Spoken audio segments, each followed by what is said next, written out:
okay, I know na.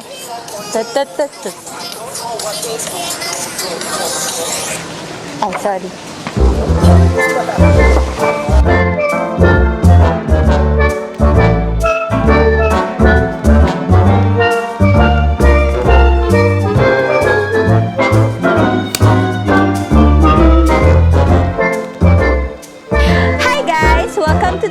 And this week's vlog is going to be a bit different kasi maglalakad tayo sa kalye. Wala akong batang isasakay dyan because this is gonna be my treat for myself. You know why? Because I wanna talk about how to treat yourself during the pandemic. Kasi ngayong pandemic, parang medyo nakakatakot maglalabas, di ba? At saka kung hihintayin mo pa yung time na pupunta ka sa hotel or you just have to go out and do stuff to treat yourself. Parang ang hirap gumalaw these days, right? And if you're a mom, maraming mama nagsabi sa akin ito na sometimes the treat for themselves is actually going out for a grocery run. Yun na yun, a few minutes of time out sa pamilya is already good enough for them to feel like, nakahinga ako ng konti.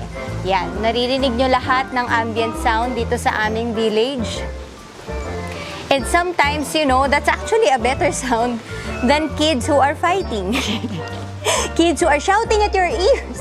So, tara, lakad tayo for a few minutes. I saw my friend one time, sabi niya, I walked around our village for about 30 minutes and I came home as a better mom. And what I feel like that does is when you have kahit na konting time out lang that you can be committed to every day is actually good for our well-being, lalo na if the home is your workplace. So, tara, alis na tayo. Baka lang ko, bago pa umiyak yung mga anak ko at tawagin nila ako. Let's go! I'm actually walking to a nearby Save More. So this is kind of what I do pag medyo naiinis na ako sa loob ng bahay and I need a break. I walk or I drive to Save More, which is usually where I go to for our mga essentials, kasi mga grocery runs na mabilisan lang, sangkap na kulang, ganon.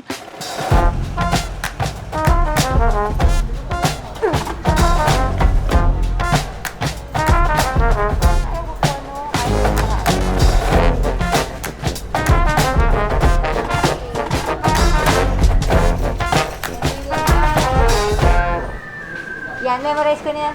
Supermarket, always you and me. Kasi sa tagal ko mag-grocery dito. Memoryado ko na yan eh.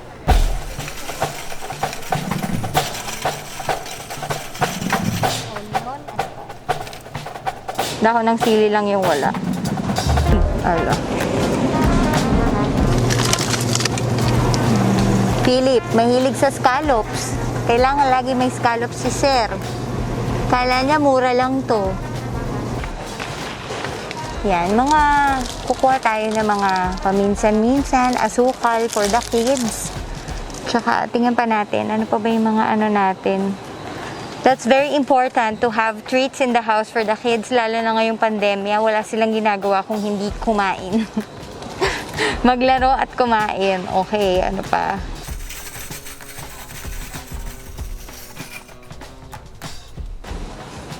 Saan yung ribisco? Saan yung ribisco? Ayun, ito na, okay na. Kita ko na. Tanong ko, ito pala sa harap ko. Alright! More treats for the babies. I need to get something for my hair. Lalo na ngayon na naka-dye siya. So, shopping ko na rin to para sa sarili ko. Na hindi ko naiisip pagkasama ko sila. For damaged hair. Conditioner. Okay. Woo. Treat yourself. Noted. Ito na po. I never noticed this, na ito na pala yung water nila.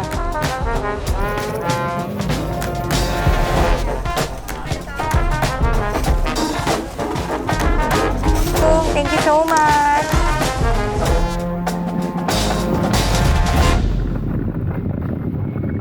Hey guys! We are on our way to SM Supermarket. some things for a pandemic date. Ilang beses na ba tayo dapat mag-date? Tapos paglabas natin, hindi pala pwedeng kumain sa loob ng restaurant, no? But yeah, so that kinda forced us to look for creative ways to date. Yep. Especially like nowadays because hindi mo rin basta-basta saan-saan maiiwan yung anak mo. So if we just have like a short time to be together, this is kind of what we do. Grocery dates have become a thing for us, right? Parang just a few hours away na wala kang naririnig na, Mama, Papa, let's fight, let's wrestle, let's play. It's good. So, ngayon, we're just gonna have a simple date. We'll show you what it is. It's a way of treating yourselves also. Lalo na kung couple kayo, di ba? Like another way of treating yourself as a couple. Paano ba mag-date pag pandemic? Ano bang treats ang pwede sa inyong dalawa? So that's what we're gonna do today.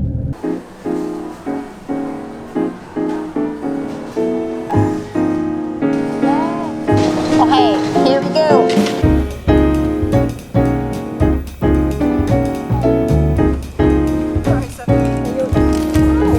Carla's a sucker for olives. She's not. I just say it every time just to annoy her. No, uy, olives, di ba gusto mo yan?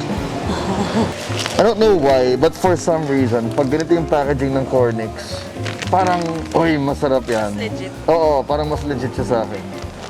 The more mukhang galing dyan lang, yung Cornix. No offense, sometimes I like boy bawang pa rin, pero ito yung hinahanap ko. Ha? You see? Bakit? Nagbago na si Pringles. Bakit? Lahat na lang minimalist. Bakit? Oh my gosh, marami pa tayo. Meron pa? Oo. Okay. Pag yung mga tatay talaga pinag-grocery mo, wala, ubos yung budget. Ito, sobrang eclectic ng cheese platter natin. May seaweed, may Cornix. Ano ba pakalan nila? Parang, anong klaseng cheese platter? Kasi platter natin to. Okay. This for Ronaldo. Okay. What else? Okay.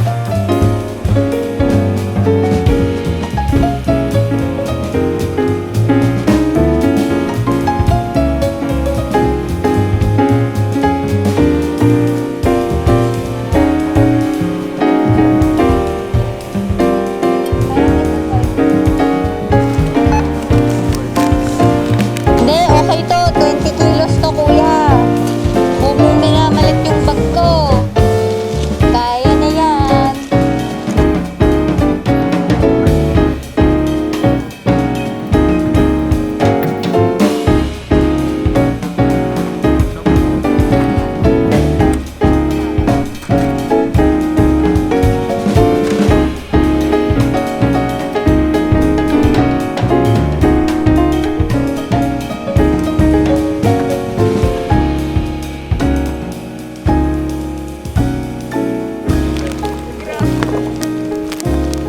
Cornix and Alright! Hey guys! So, welcome to our date. You are kasama in this date. Kasama ka din. Kasama ka dun sa vlog. Yeah. Hindi ka lang taga-kain dito. Oh, yeah.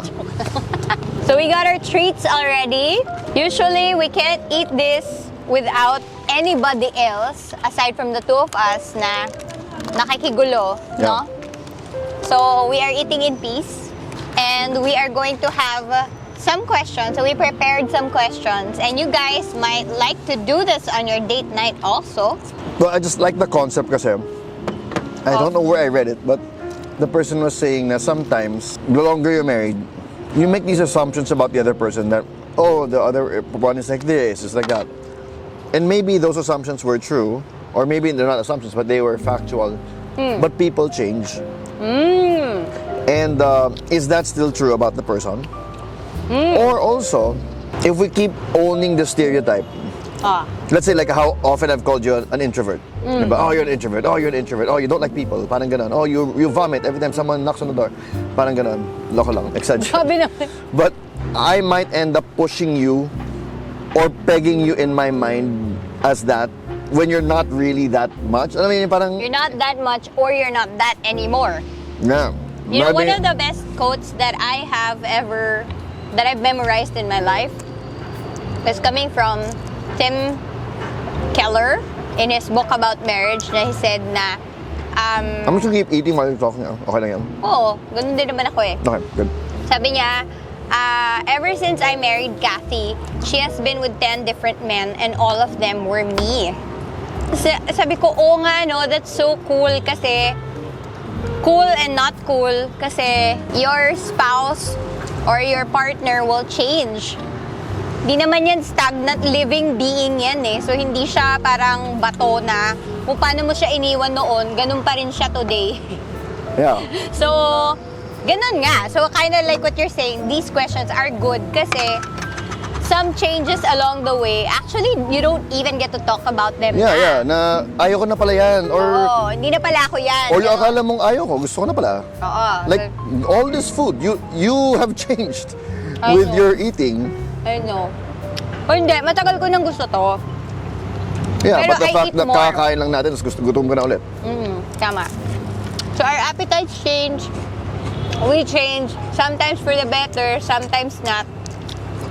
But till death do us part. Sige. G.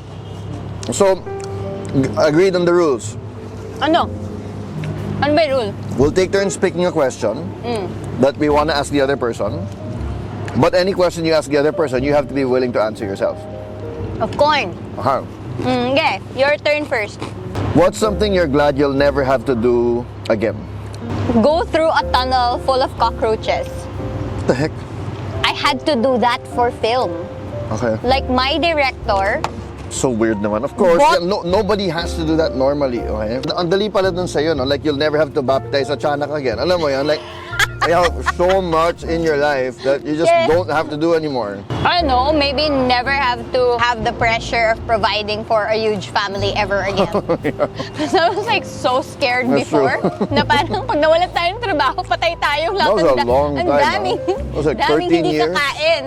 13, 14 years of that? Okay. Ikaw? Hopefully, God willing, I never wanna get into the dating game again. Like, that was just so stressful. Oh. Like, I'm just so glad to be married to you. Okay. Never again. Next Lord, question. Ayoko na. What's another career that you think you'd love? Me? Siyempre, hindi. Yung, kuya! No, I ikaw. don't know if you Ikaw, said what's I'd another? love. Like, if I'd love, like another career for you. Ah, okay. Kala ko ikaw. Dali lang yan eh. I'd love to be a teacher. I'd love to be a prof. Ah, MFEO. Yun din answer ko. Ah, you're copying. So, Labo. Romantic moment na pala.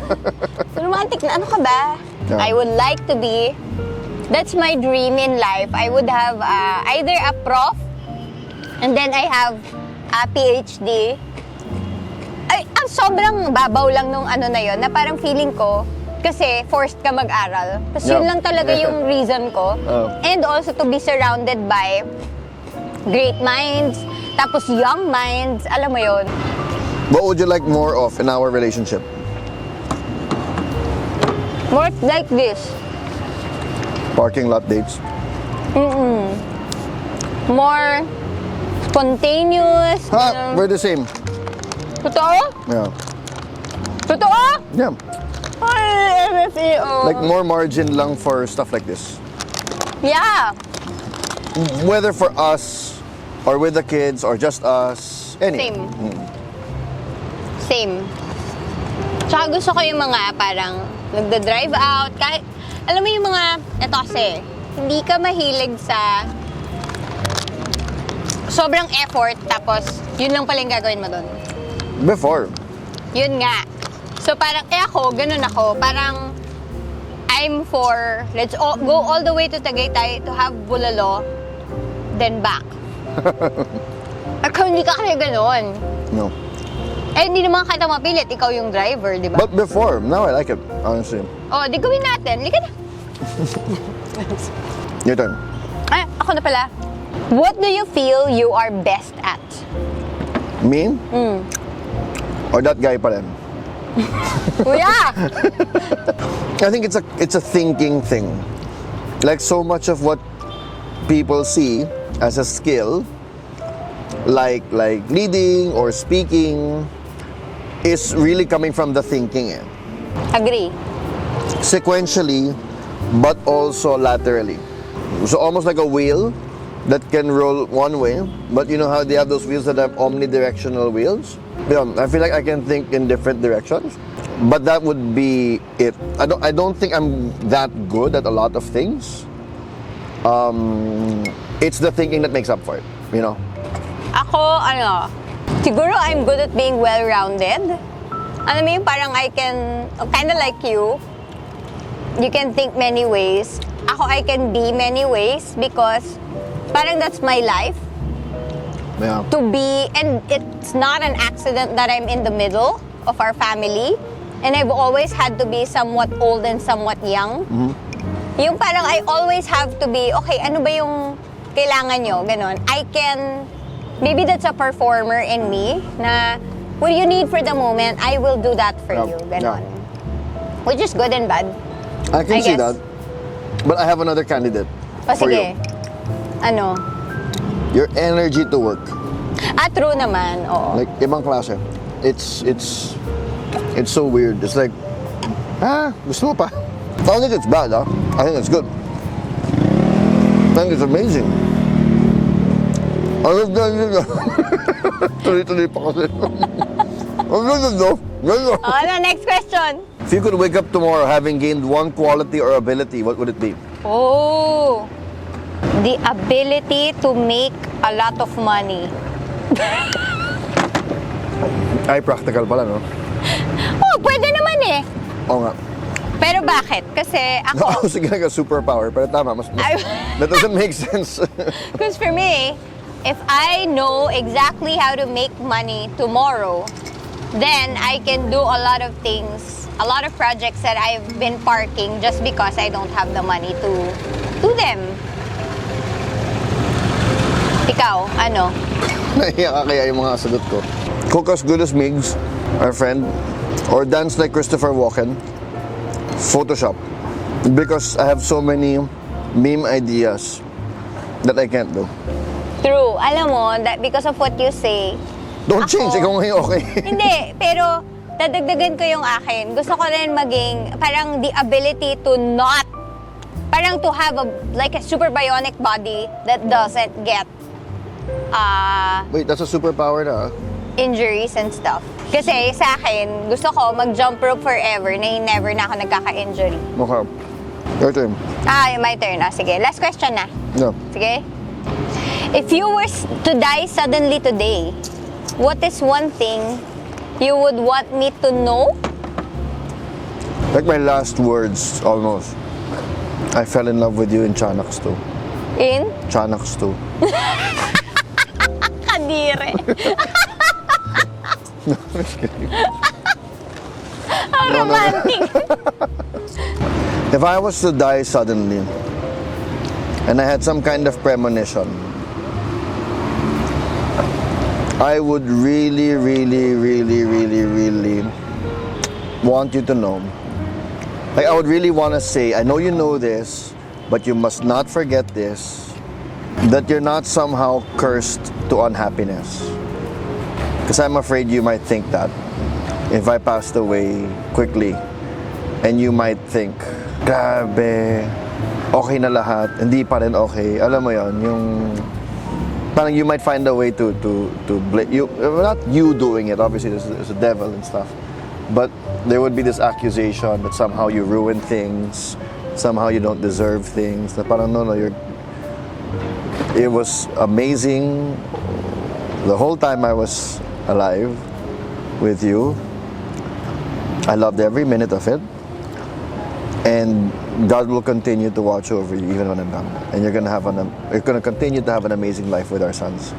OMG. Mahirap naman nun. Parang hindi ko kaya yun. Yeah. There's tissue, right? Oo nga eh.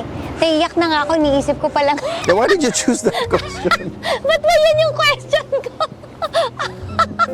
Yeah, but that would be what I would want you to know na Oh, don't read too much into this, ha? Namatay lang ako. Parang ganon. Ang casual lang. Oh, namatay lang ako. Ako lang to. Ako lang to. Yeah, exactly, Oh. exactly. Like continue to live, continue to enjoy. You and the kids are gonna be great. Philip's gonna grow up. God's got him. Mano's gonna be amazing. Whatever memory they have of me will be more than enough. Ano mo yun? If you fall in love and get married again, it'll be fine. Okay. Next question na. You didn't answer it. Naku naman, hindi ko Eh, why did you choose this question? Why did I choose this question? Ako, that I had such a happy life with the three of you. And I love you, yun lang, ganun. Yeah, hindi ko na kaya. Isa ba, iba na ng question. Oh, you want one more? You don't want to end on that? Ayoko na, one more question. In what ways have I changed since we first met? Well, you like the farm. The what? The farm now. Yeah. Yeah, like I was such a city mouse before. Yeah, you have become so chill. I wasn't chill before. Huh? When was I not chill? Tell me. Basta, Give me 3 instances. and you're less uptight. I think that's what having children does to you also. Really? I do. I mean, even me. Not you lang ha. Like me rin. Parang, I would be so, strict about a lot of things. if I did not, if I don't have the experience of having kids. Ganon. Kasi kids really ask you to, parang ask you to let go of some control. No? So I guess you're less controlling? Yeah. I asked it, no? Yeah. So And you you have answer. So I have to but answer for have you. to answer. Well, a lot. You like food? You can tell when food is rotten. You couldn't do that before. I think your introversion, extrovert, your position on that spectrum must move towards extroversion a bit. I become more friendly. Yeah, and you're like, I miss that person. Where's that person? Parang ganun. You never used to say that before. I think too, you're like super forgiving to me. Talaga? Bakit dati ba hindi? No, I just do stuff now that before, like I'm like, oh gosh, she's gonna blow up over this. And you don't. Yeah. And you're like, well, You're the same din naman with me. Like, ang talaga? dami mo ng, baka rin, years you think it's of gonna be a marriage. fight, but it's not a fight. Yeah, maybe years of marriage, you kind of know na, these things, you don't anymore Yeah. make a big deal out of them. And you like, it's actually happier that way. You know what I mean? Like, Yeah. they did wrong. Yeah, I have a point. I don't need to make it. Parang ganun lang. Actually, all in all, I think we're calmer as people like now and less controlling, more relaxed. Guys, Current pa ba yun? Ano kung ba yung hindi nyo term kami nun? pipigilan, hanggang alas 12 kami ng gabi dito mag-uusap. Kaya magbababay na kami sa inyo. We just want to remind you guys, especially all the couples out there, or even friends, right? I mean, if you haven't really seen each other for like a long time, Yeah, and ask each other feel questions. free to ask questions to one another. I think that when you prepare questions like this, it kind of unearths a lot and you get to know each other better. Let's put the links in Yeah, lagay namin yung links Even dito. yung beyond how are you. We didn't even do that. Yeah. Okay, guys. Gotta end this now. Like, share, subscribe. If you like it, make sure i-like nyo yan, saka mag-subscribe na kayo sa amin. Bye! Bye ka naman sa kanila.